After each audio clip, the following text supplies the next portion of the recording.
ไขควงอยู่ข้างในแต่ประเด็นคือเอาออกไงอ๋อนะครับนี่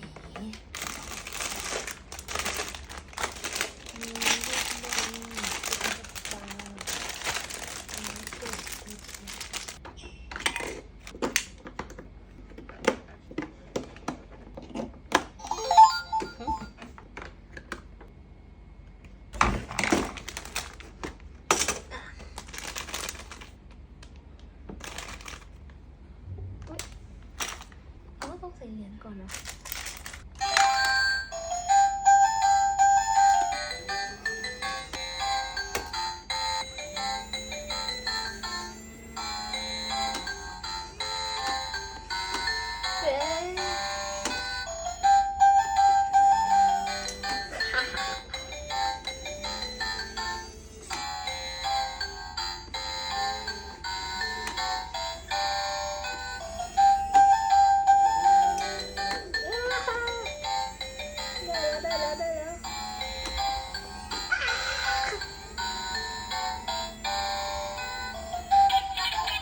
เรียบร้อย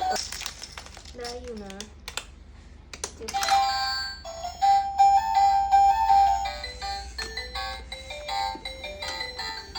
สุดแค่นี้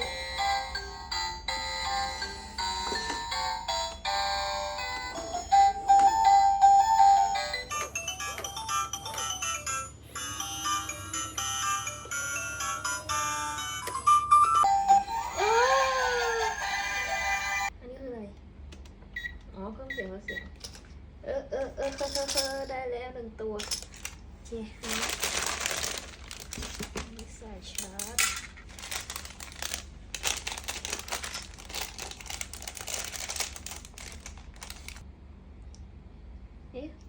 ตีง่ายอ่ะไม่เห็นติดเลยอ่ะคนละตัวกันอ๋อไม่ได้ประกบกันได้หรอกประกบกันไม่ได้นะอันนี้คืออะไรอ๋อให้ใส่เข้าไปในลูกบอล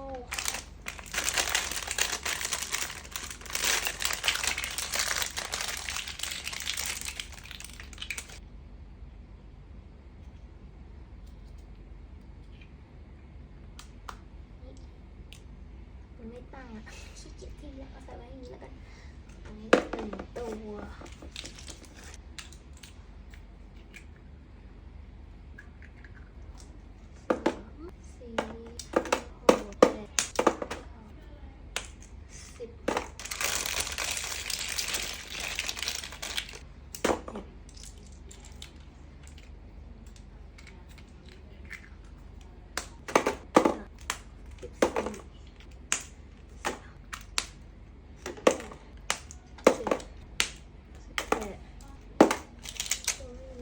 มีแค่นี้ลูกเปล่า1 ลูก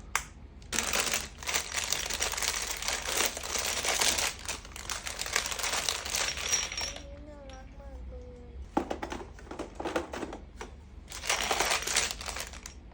อันนี้ไม่มีอะไรลืมนับ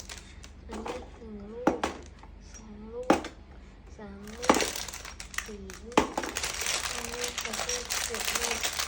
8 ล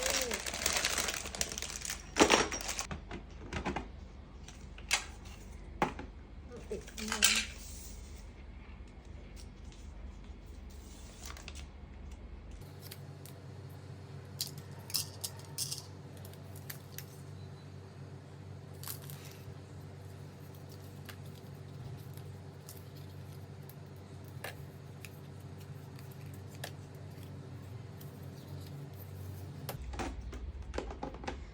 อยากได้เองเลยค่ะมันไม่ล็อกอ่ะ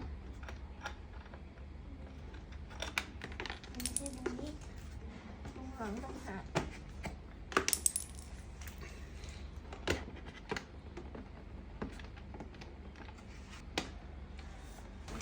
น่ารักเรียบร้อยค่ะแดงแล้วเสร็จแล้วเดี๋ยวใส่กล่องคืนให้เบเกอร์ลืมปิดเครื่องก่อนปิดเครื่องก่อน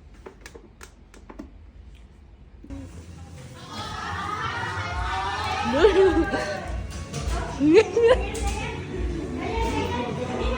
ย่าบอกแล้วจะไปทำไมเลย คุณอยากรู้อะไรห้ามโยนก็บอกห้ามโยน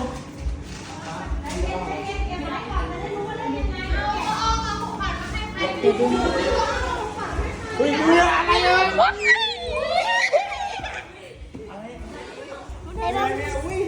เห็นน้องป่ะเห็นอุ้ยช้าๆดูเสือเกียบตุ๊กตามันเพิ่งมาถึงไง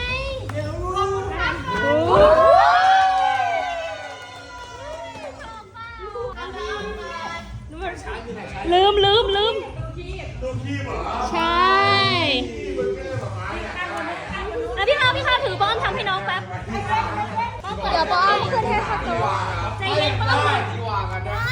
ที่วางได้แล้ว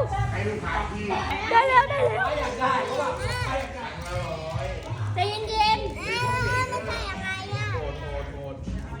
โลกอ่ะเลี้ยงกันมาคีบข้างบนมาเอามาคีบข้างบนกันเอาคีบเหรอใช่ไปตั้งมันย้อนเลี้ยงเกินสาวยอด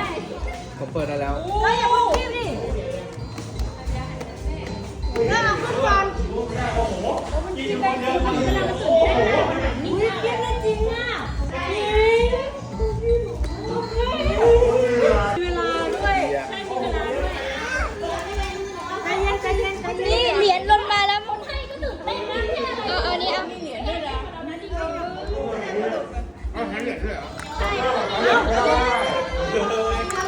ที่วาง มาเล่าไปอยากได้